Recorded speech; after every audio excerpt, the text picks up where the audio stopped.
I'm sure we can probably agree on some metrics that reasonable people would use to measure the success of a broadcasting corporation.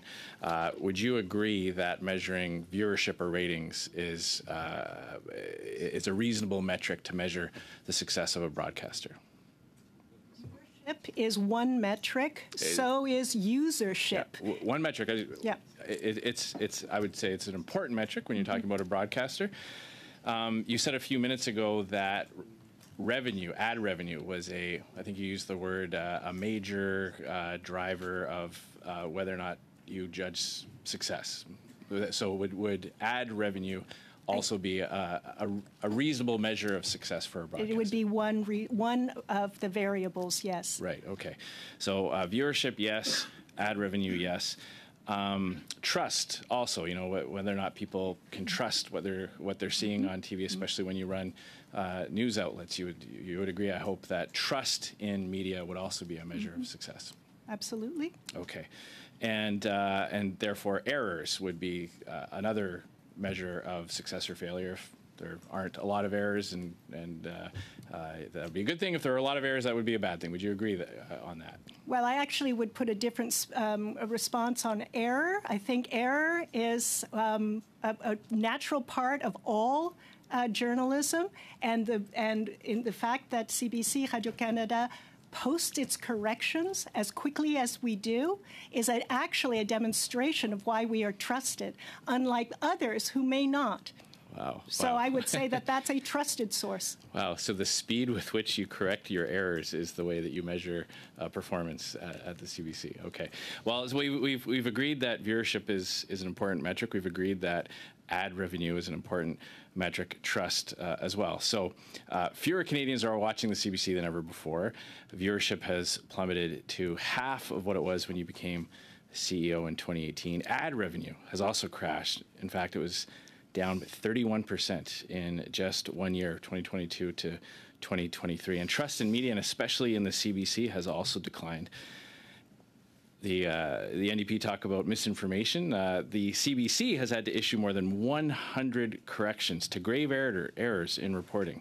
And that obviously has an impact on trust. So given the fact that on all these important metrics that you've agreed on, what justification do you have to issuing performance awards? I want to correct a couple of your points, if I may, Madam Chair. First of all, the 30% drop in revenue was between an Olympics year and a non-Olympics year. And in fact, in the years you're describing, we had 2 Olympic Games. And so we have a much higher level of revenue, ad revenue, during those years. So that explains the drop there. Okay, so were ad revenues in 2023 higher than in 2022? I would say they were flat. They're flat, okay. Yeah, and that is, by the way, very much part of what's going on in the industry. Television is in decline, not just at CBC, at CTV and Global. Television is in decline, and people are moving to streaming, and they're moving to their connected television. With all due respect, the CBC has almost $500 million in real estate holdings across the country. Big fancy buildings in downtowns across the country. You get over $1 billion in taxpayers' money to be a television broadcaster, radio broadcaster. When those metrics are down, how do you justify giving performance awards to people whose job it is to increase viewership, to increase ad revenue, to increase trust? Madam Chair, if I may, I don't agree with the premise. You don't agree that no, I don't agree with the premise. 79% of Canadians say that it is important for the country to have a public broadcaster like CBC Radio-Canada.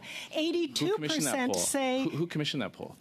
Those are our public perception surveys that we conduct. Oh, you conducted, okay. But so your polling tells you that Canadians like what you're doing. By using a third-party survey firm.